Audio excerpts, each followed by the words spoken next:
last few Wednesdays I've had Father Tony Young talking to you about his Hope Academy Milne Bay. Well, I haven't got any more of Tony's videos, and he said he was going to tell you some more stories, but he's not here. And after he did the last one, there was a bit of a gap, and he got on a plane and he went back to Papua, where he is now. You're with Mission Alive. This is Roger from the MSC Mission Office. I'll tell you a little story about Milne Bay, where Tony has been working for most of his life. It was in the war when the Japanese came.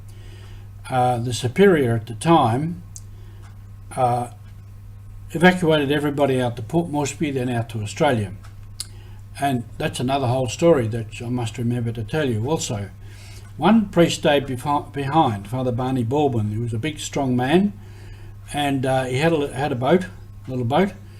And so he kept moving around Milne Bay, checking on mission stations and just trying to keep things alive. Anyway, one day he was going down the south side of Milne Bay, and there was a warship going past on the north side, and then a Japanese Zero plane came over, and it circled around to come back to shoot him up. So he tied the wheel of the boat to keep it steady. He threw a rope in the sea, and he jumped in and he held onto the rope, the back of the boat. The Japanese plane came in, shot up the wheelhouse and the deck, and it went on its way. So then he pulled himself back in onto the boat and kept going. That was the moment he had to do something. He didn't have time to think very much, so he just jumped into the water and he survived. That was the moment. And this is something to think about. This is the moment, the now. Sean, who's our project officer, lives out of Campbelltown, and he has been working with the Afghan refugees. And his first contact, he and one of the ladies from the parish took some food and contacted some people, and it's gone on from there. And many other people are now acting, and they've got clothes and they've got money. And some of them were saying, oh, we shouldn't give it all away now, we might need it later.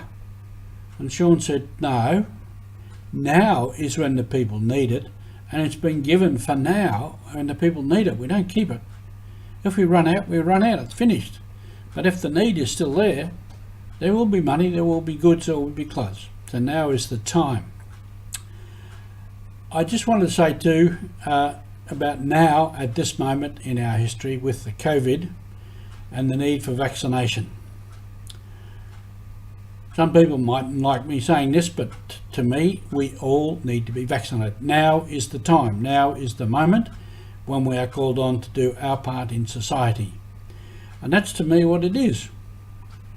It's our duty to protect everybody in society. I can say it's my right.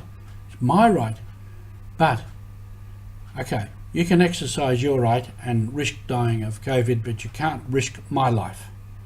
So we have a duty to each other, we have a duty to society. We can't drive a car without a license. We can't drive on the right-hand side of the road.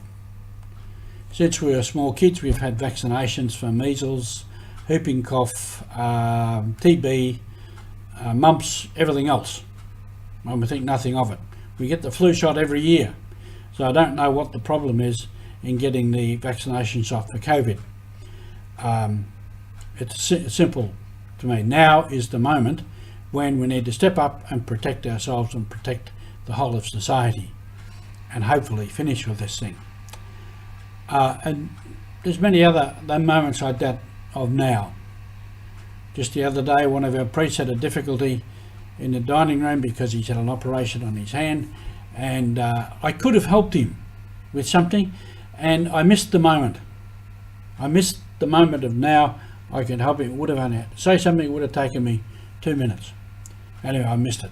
It was gone. So we can miss the opportunity. Some people, a lot of the charismatic people would call that the divine appointment. I've got an appointment with God and God's works or with something, and I can miss the appointment or I can meet the appointment. So it's important that we act now. Otherwise, the need for many people is now. Can't say, oh, we'll give you something next week or in 3 weeks' time. Now is the time. And it's like those people, when Sean, the first people that Sean met, the Afghans, they gave them some food, and then they said, "Have you got any warm clothes? We're cold." And poor bugger said, jumped on a plane in Kabul with nothing with them but what they had on, and they get here and they're cold. So now is the moment, and we shouldn't miss that moment. We shouldn't miss, and that means we've got to be listening and thinking and trying to see the moment that God has given us this moment to do something, and we can act now. Thanks for being with us on our mission to proclaim the good news.